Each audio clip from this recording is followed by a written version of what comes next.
There is a hill on the outskirts of Kampala where not many people go. It has a small, dusty road that winds up past a stone quarry and into a slum.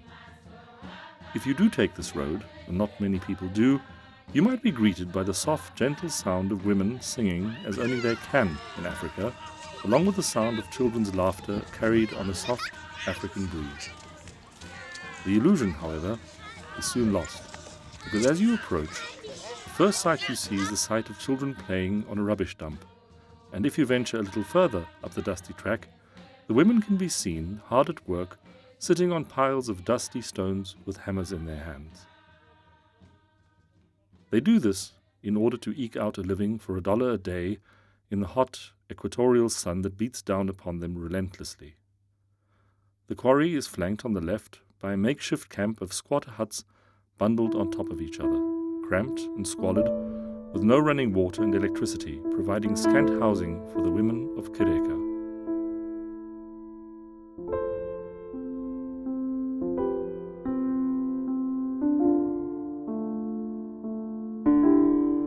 A young nurse called Rose decided to walk up the Kireka hill one day, and this was a decision that changed her life forever.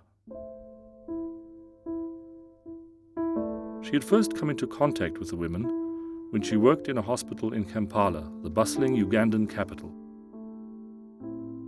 During her work at the hospital, women from a slum called Kireka would come for treatment, most of them being infected with HIV. She seemed unable to form a lasting bond with these women because they would simply disappear, drift off and not return.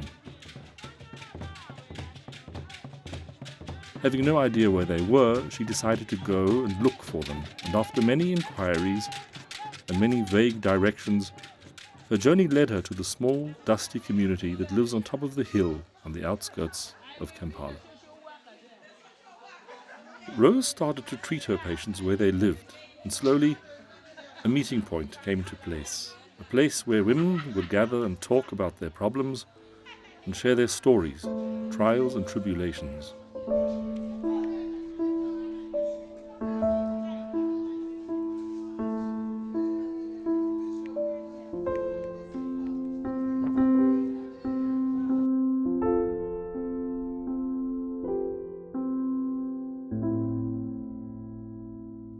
Each one has her own story to tell. I'm called Adonketi. I came from northern Uganda. In 2001, I was attacked by rebels. The rebel came at night around 4. They have attacked me. They take me in the bush. One person on us she has been having pregnancy. Then they start saying that why this one, she didn't tell them that she have pregnancy.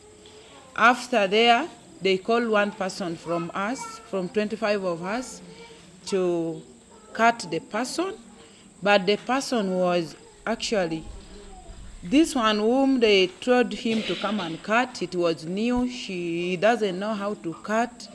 But they forced him. They said, if you don't cut, we can come and show you how to cut the person.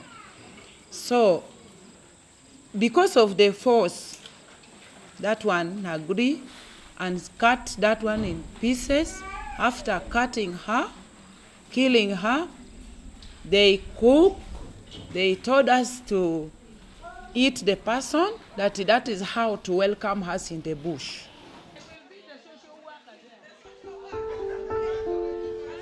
Rose turned her gaze to the women who live here, and in doing this, she started bead by bead to construct a necklace of hope for the future. As medication improved, the women recuperated, and they formed small macro businesses where they make bracelets and necklaces from scraps of old magazines and newspapers. And with the help of local non-government organizations, they have become a small commercial success story.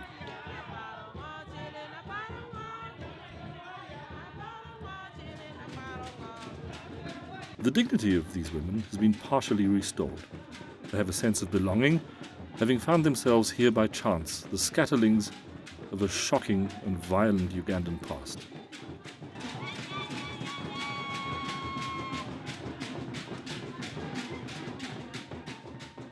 The natural instinct of a woman is to care for her children despite the odds, and here is a testimony to the strength of these women, a chance for their children that they never had. These women have succeeded where government and society have failed miserably.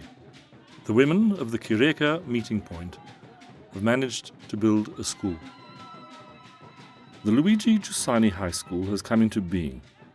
It is almost ironic that if viewed from an objective standpoint, it could be anywhere in the world. However, it stands proudly amongst the tin huts of Kireka. The school today boasts classrooms of 400 students, including a kitchen, running water and a science lab. The children who are lucky enough to attend this school enjoy an intact school day as far-flung from the grim reality they face every evening when going back to their dwellings after the day's learning is done.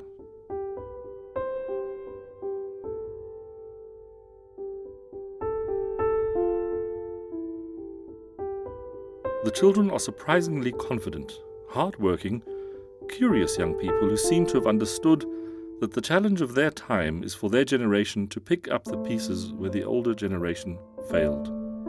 They are taught by highly skilled and well-trained teachers whose enthusiasm is obvious. It wouldn't attract your eye, would it? Yes. What color? What size?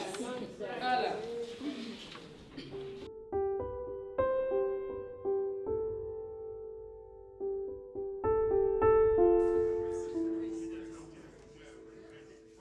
Being here at school is something nice because it makes me feel like I have somewhere where I belong.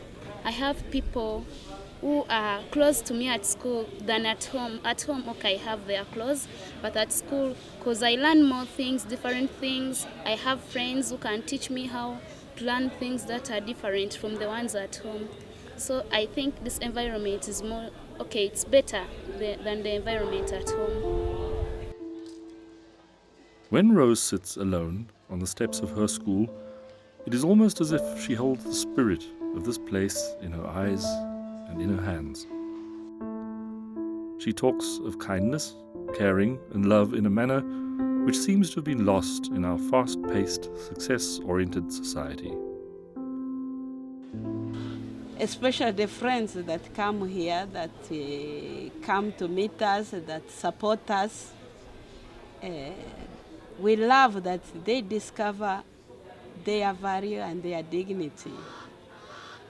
We look at them as our friends because they have the same value, the same dignity, and we would love to be together in this discovery, in this adventure.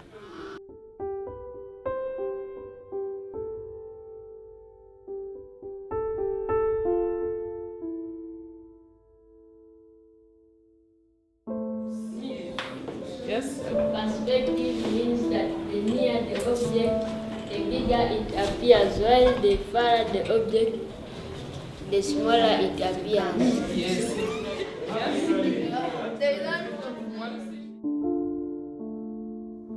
It is indeed Rose's gaze, a look of recognition of the human face of each of us, our dignity, our story, our future, that this singular woman has moved us to see with new eyes. A necklace made up of many small beads, each one being a universe of hope, dreams, and courage intrinsic to our human condition. Astounding and comforting to find the greatest value, possession, and treasure that we human beings possess here, in the poorest, most remote part of the planet upon which we live.